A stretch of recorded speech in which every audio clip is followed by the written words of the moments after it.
Alright, so we discussed, in my opinion, the good things that Bob Iger did for the Walt Disney Company. Now, let's talk about the not so good things he's done for the Disney Company. And unfortunately, those are much, much worse.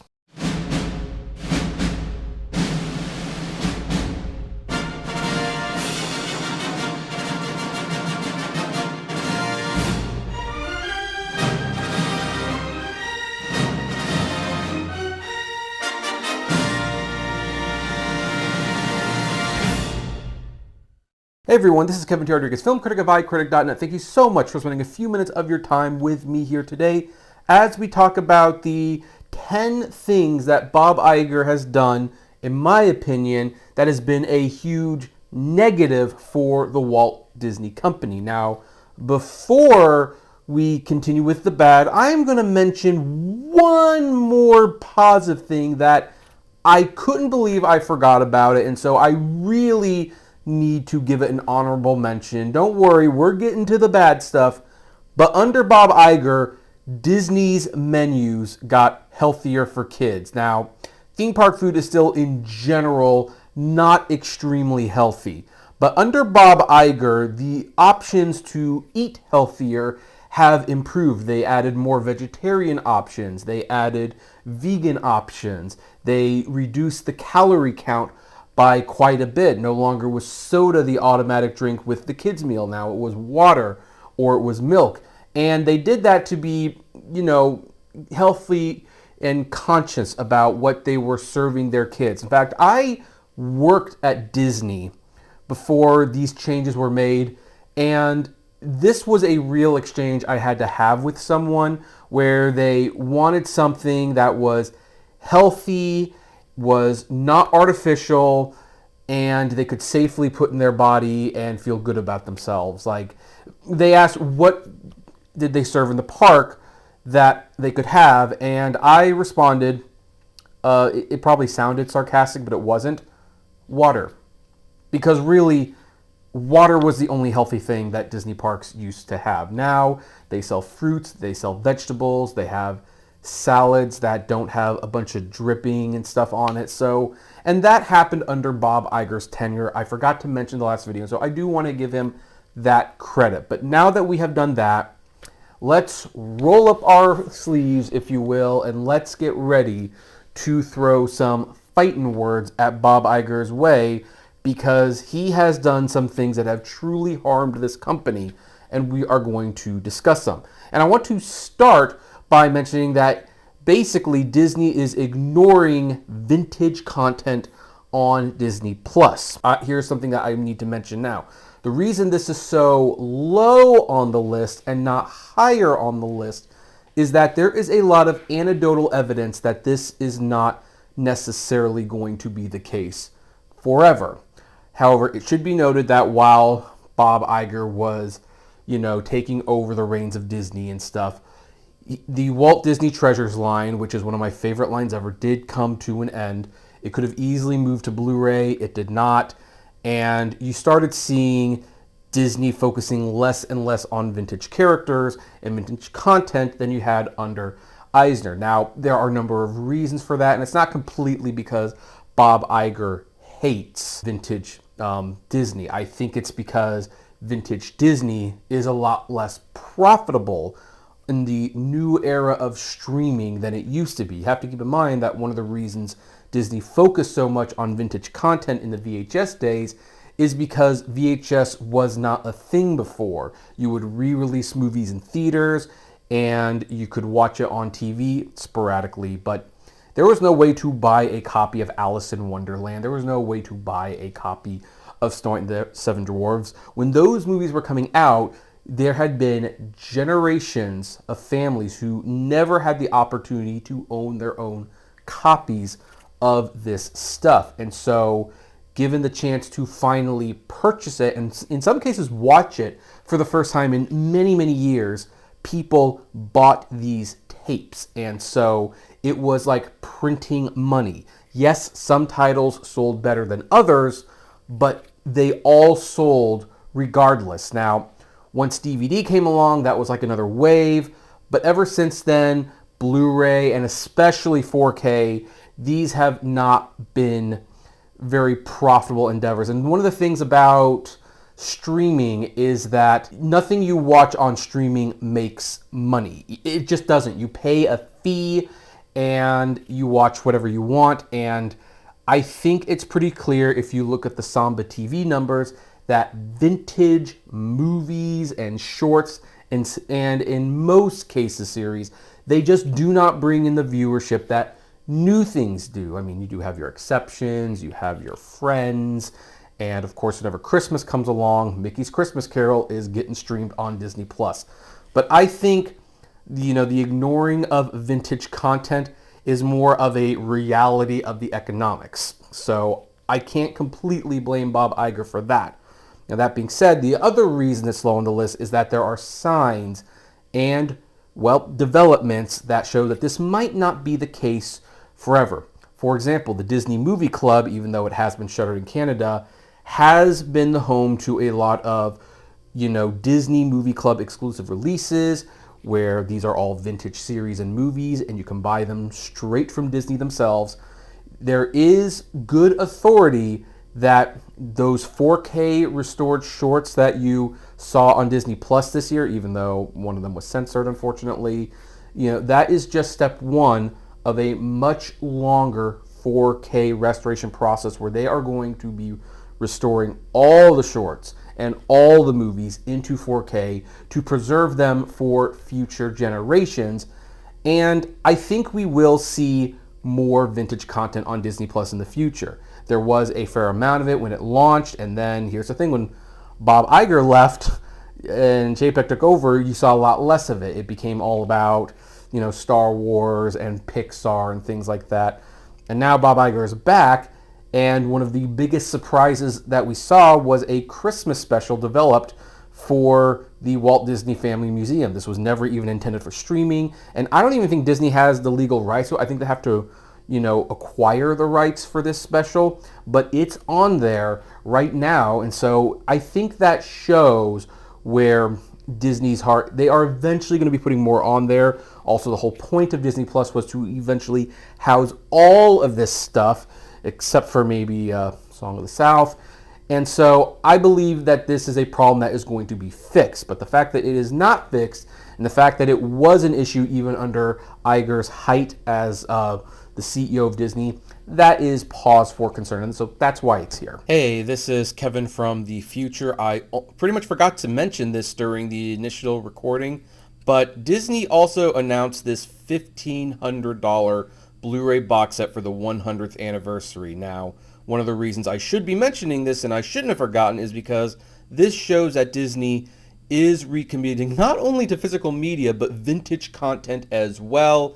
I expect more of these types of sets, hopefully on a smaller scale. So I don't know if Walt Disney Treasures would come back, but it's pretty clear that Disney is re-embracing old delivery methods, which Bob Iger said they were going to do, and vintage content should be made available. That's another reason why this is so low on the list, because I do believe more is coming. All right, let's continue with the negative stuff. Another thing that Bob Iger did that was really detrimental to Disney was the hiring of Rick Ross. Now, Rick Ross was brought in to replace Dick Cook, and we'll get to Dick Cook in a little bit, but Rick Ross basically built the Disney Channel into a really big and profitable brand for Disney, and as a result, Iger felt that Rick Ross would be the best person to head the feature film division. And under Rick Ross, we had such catastrophes like John Carter and Tron Legacy and The Lone Ranger. Now, Rick Ross could have canceled some of these projects early in development, but he chose not to. He didn't seem to really have a good grasp on how the feature film business worked.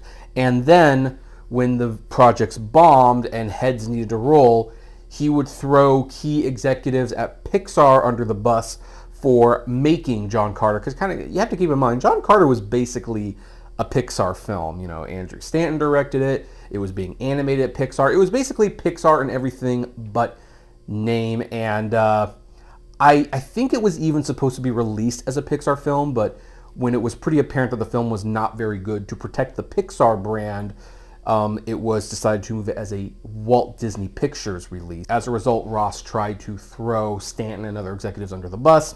That didn't work, and it alienated him, and he was eventually fired and replaced with Alan Horn, who was a much better executive. However, one of the things I have to keep in mind with Rick Ross is that this really emphasized that you can't be spending big budgets on these original movies, and in fact, it really almost solidified Iger's, philosophy that, we can't be spending this kind of money on original things. We need more guaranteed successes, because those few movies lost so much money that Disney was hurting for a while. Now, current year, that franchise thing has definitely turned around, and now the franchises are losing them hundreds of millions of dollars, and so Disney might have to rethink what they're doing again. But if Rick Ross had a few more successes under his belt, maybe had stopped a couple of these disasters before they got too far into production, then maybe Disney would not be overemphasizing on sequels alone.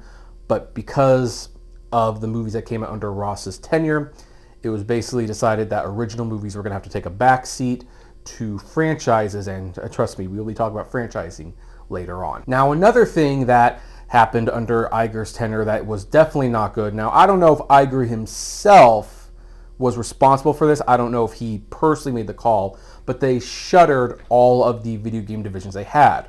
They shuttered Disney Interactive when they purchased Lucasfilm. LucasArts, who made the Star Wars video games, were all shuttered, and Disney instead partnered up with other studios to release their games, particularly EA with Star Wars. And if you look at Star Wars Battlefront from EA and the loot box controversy, that did some serious damage to Disney's brand as a family-friendly company making video games. The last thing that happened with Disney video games is that they decided to put all their eggs into the Disney Infinity toy box, which I was a fan of Disney Infinity. I have a lot of the toys, and I played the games, and the expansions did really good, but to only have that one product, eventually people didn't buy them, and so they shuttered it, and once they shuttered that, they shuttered their last video game division.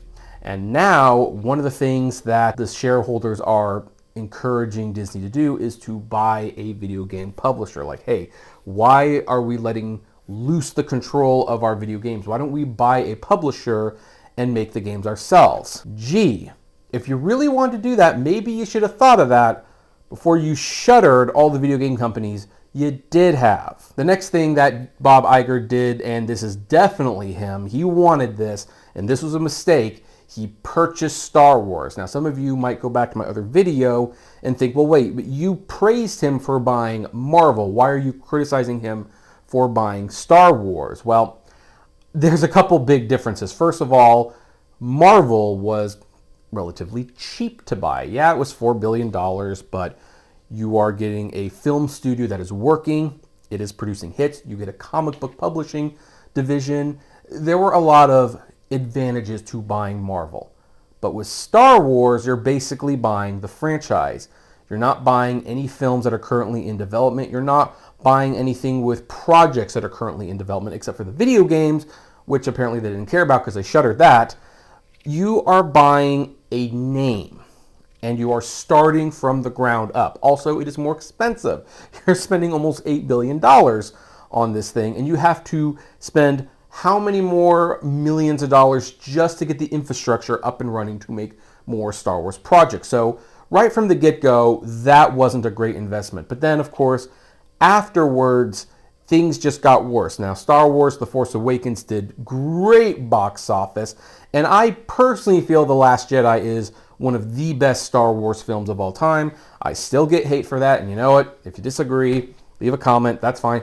I'm used to it. I've heard it all. I think it's a great movie. But it was pretty clear that Star Wars could not sustain what Marvel was doing for very long. First of all, most of the characters were the same, and Star Wars properties tend to be very similar, lightsabers, things like that.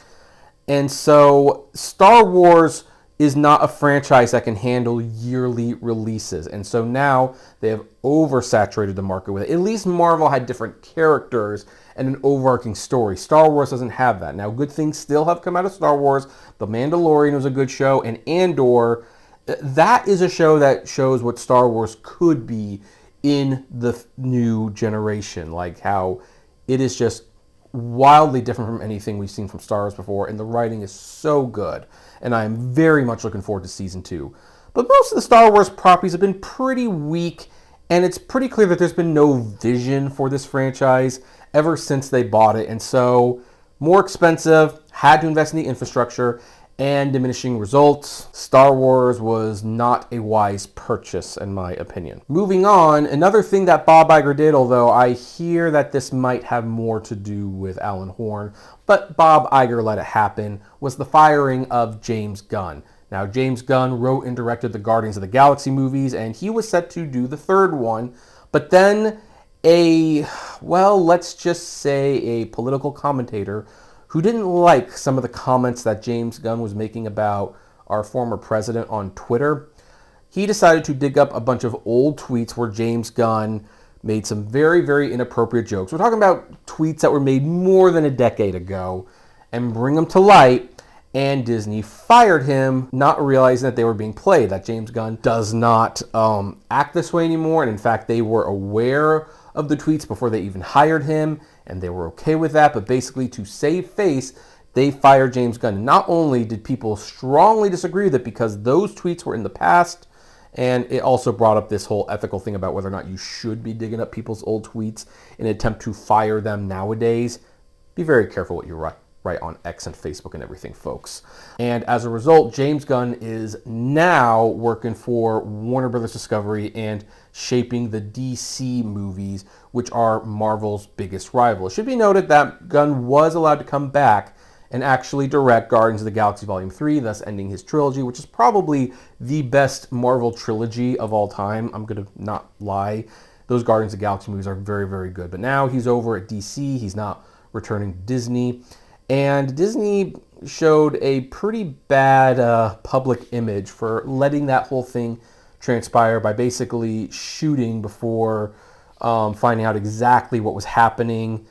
And now one of their star directors is forming their biggest competition in terms of the superhero space. So yeah, good one, Iger. Another thing that Iger did that was extremely unpopular, and by the way, it's still unpopular, theme park price increases, and this includes Genie Plus. Now, one of the reasons that the theme park price increases were a little bit more easier to stomach for a little while is because they were building new things. They were building Cars Land. They were building the Little Mermaid ride. They're redoing Star Tours in a way so that it's not so outdated anymore. So I don't mind that they were, increasing the cost of the ticket to compensate for these expansions. But at some point, the expansions slowed down, or they were expansions that people didn't necessarily want. And Disneyland got to a point where it is now so expensive, I don't think the average family can go to Disneyland, even once in their life. It's just way too expensive in that regard. And of course, under his leadership, he put Genie Plus into motion. Genie Plus is that paid thing where instead of the Fast Pass system, which was free, now you pay to cut the lines and get in the Fast Pass lane. And in some cases, you'd have to spend an additional $10 per person per ride. It created a class system at Disneyland where it's like, if you were rich enough, you could skip the line. I remember being in Disneyland, walking around, and there was some kid who was standing in line with his parents, and he's like, let's just lightning lane this. Let's lightning lane this. Why are we standing in line? Let's lightning, not realizing that, every time you use lightning lane, it was going to cost your family $50 to do that. But it creates a sense of entitlement and in the guests, and I just don't think it's a great idea. I think the costs have become so great. Now, here's the thing. Iger did say that he was alarmed by how much the Disneyland tickets had increased in price under Bob Chapek. And sure enough, when he came back, you started seeing some of the SoCal deals come back. You started seeing multiple day tickets that were much more reasonably priced. I finally, after years of not going to Disneyland, bought Disneyland tickets again when it was like, hey, if you buy 3 days, you get each day for $93. And it was like, well, that is cheaper than what the tickets cost when I moved to SoCal, so I could get behind that. But he has since announced that the prices are going to be increasing again with more expansion. And I definitely am okay with him investing in the parks, but I also understand that one of the dangers of doing that is that he will keep raising prices to cover these park projects, and then once they're paid off, they don't ever lower the price. They just reap the benefits. And of course, Genie Plus never actually went away, and so, well, there you go. Now this next one, oh boy, this was just bad for everyone involved, because the thing about some of these Bob Iger things is, like, when you mention negative things like, oh, he leaned into IP purchases, he leaned into sequels and stuff, you know what? As fans, we might hate that, but if those projects make money, shareholders are very happy with that. But I don't think any shareholder was happy when Bob Iger announced that Disney was purchasing Fox. First of all, they way overpaid for this company, $73 billion or something to that extent. I mean, Disney was a company that had a surplus who now had a deficit. And they still have that deficit, especially since they have to pay more money to acquire the remaining stakes in Hulu, although I'm not going to get into that.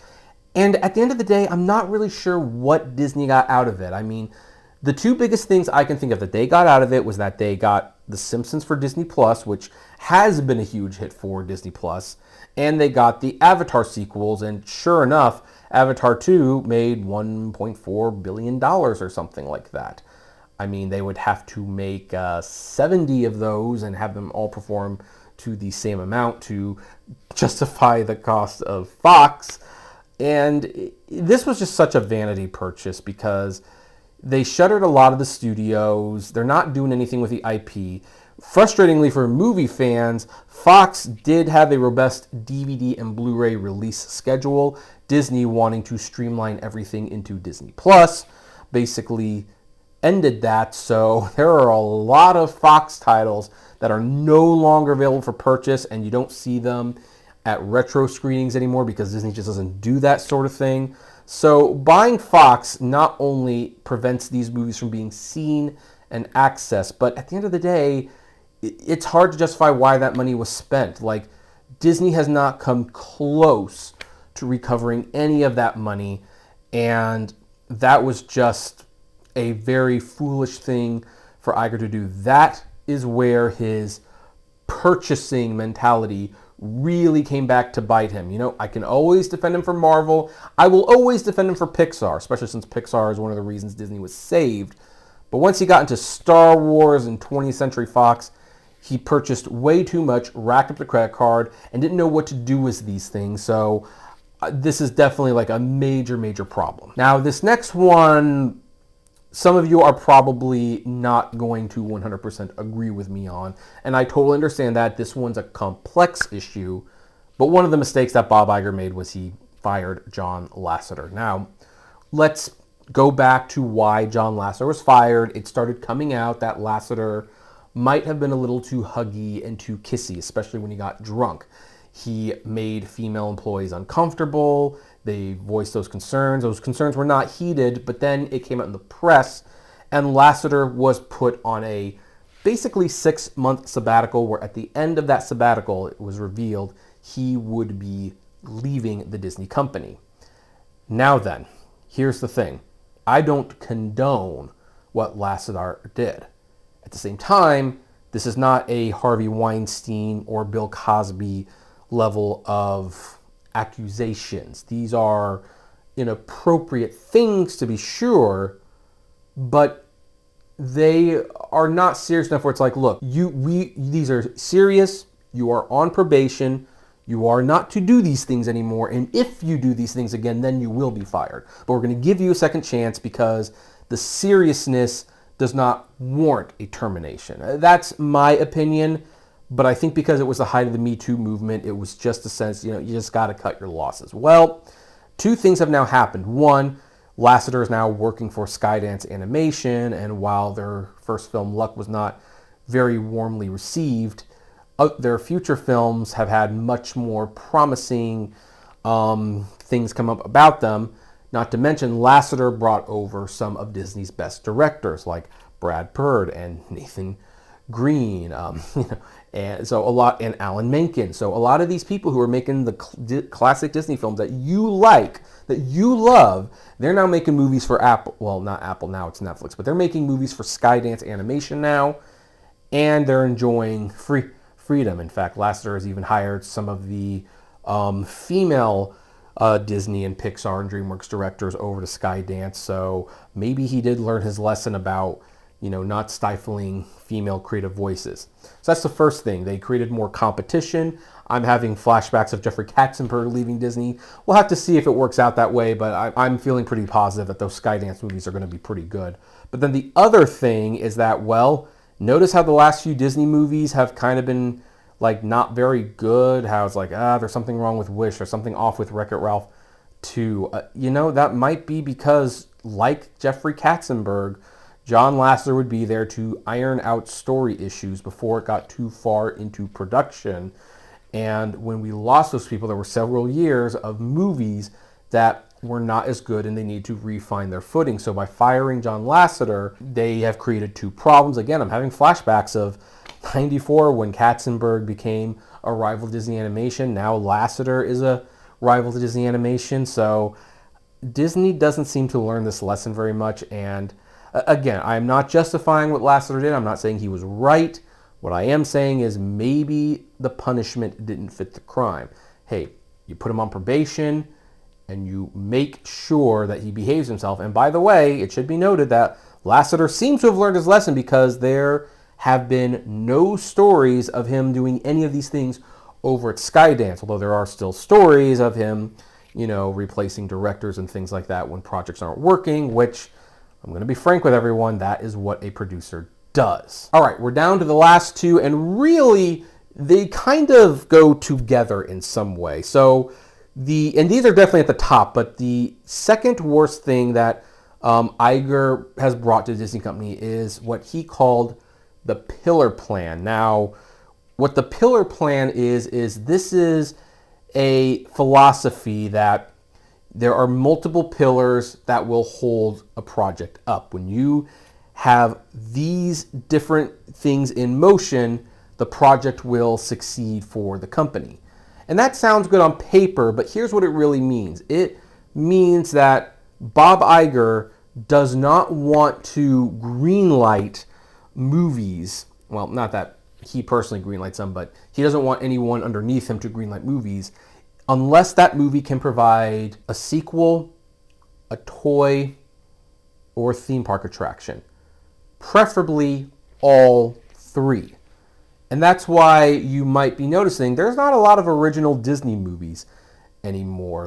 You don't see a lot of movies that are designed to stand alone. Even when they make something new, there's always that sense they're kind of leaving it open. Where's the sequel going to come in? Because they're not going to spend money on a one and done thing anymore. They want something that can bring other things to the company. And that leads to the number one worst thing that Iger has done for this company, and that is too much franchising. And this is where it all comes down, the overemphasis on Marvel, the overemphasis on Star Wars, the overemphasis on sequels. We're getting a Toy Story 5. What happened to Toy Story 3 being the perfect ending? Iger's legacy is ultimately a man that came in and he purchased a bunch of stuff and then milked it to death until it was worthless. Star Wars is not the moneymaker it used to be. The Marvels is starting to fail. Those live-action Disney remakes, guess what? They're failing too. And the fact that Bob Iger recently, after all these losses, announced that they were going to make 2 more Frozen movies shows that I don't think he's creatively able to go forward anymore. He figured that he had the secret of success. We make these sequels, we make these remakes, we do these things, we make these kind of movies, and we will find success. And the fact that he seems to be digging more into that philosophy, even though the philosophy has proven to not work anymore, that is going to be Iger's biggest legacy. And it's a shame because when you go back and you look at that good things that Iger did for Disney, then you can see he did great things for the company. He did save Disney. I mean, look, I am not going to sit here and call him the worst thing to happen to Disney when he is a key reason why this company survived in the 20th century. Unfortunately, it doesn't look very much like the company that it used to be, and that is definitely up for debate if that is a good thing or not, because, I don't believe in living in the past, but I don't believe in ignoring it either. And, there's just so much reruns going on with Iger that it became a problem. So Iger does need to go, in my opinion. Iger has way overstayed his welcome. It's clear that he does not know how to fix it. He's just leaning into things that he tried in the past, and those methods are not going to work anymore. You need someone new, and in fact, preferably you need two people new. You need to run the company the way that Walt and Roy and Eisner and Wells did. You need someone to be the money man, and you need someone to be the creative. And when you have those two together, wonderful things happen. But with one person overseeing the whole show, and this includes Iger and Chapek, which, by the way, Iger chose Chapek, who was far worse than Iger. So count that as an dishonorable mention, if you will, of failures of Iger. So those are my 10 major issues with Iger. Now, some of you, at least 2 of you watching this, I know 2 of you watching this are asking this, what about this other thing that I forgot? Didn't I forget to mention the firing of one Dick Cook? Well, folks, I've got very mixed feelings on Dick Cook, and I think that deserves a separate video on why I don't think that firing Dick Cook is necessarily one of the worst things that Iger ever did. And you might disagree with me, but I'm going to share it because Dick Cook had a lot of problems, and to a certain extent, he did need to go. So we'll discuss that in a third video. But in the meantime, aside from that, did I miss anything? Or the things you agree with or disagree with? I'd love to know. Comment below, like, favorite, share, subscribe. And as always, flame responsibly. Have a good one.